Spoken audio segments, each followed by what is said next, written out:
Armed groups in Libya are continuing to receive foreign support from nations aiming to influence who will control the oil-rich nation. That's according to a panel of United Nations experts. After the fall of Muammar Gaddafi in 2011, during the Arab Spring, Libya spiraled into civil war between rival political factions. International sanctions were imposed in reaction to gross and systematic violations of human rights.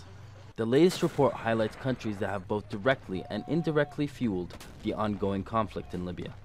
It mentions the repeated air raids by the Egyptian Air Force on the El Hilal oil areas to support the forces of renegade General Khalifa Haftar. You have countries in the Gulf, as well as Egypt, who see their foreign policy not only as directed towards intergovernmental relations, but as putting governments in place in various countries or imposing policies that are in line with their definition of national security and their geopolitical designs. And on the other hand, you have countries that see a business opportunity here and are willing to exploit that. The UN panel reported last June that the United Arab Emirates violated international law by supplying Haftar forces with attack helicopters and other military aircraft.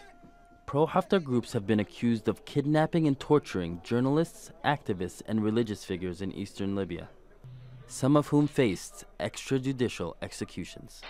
This latest report is set to be submitted to the UN Security Council for further action, in hopes that it can counter foreign influence in the war-torn nation. Mohamad Elbardicy, Al Jazeera.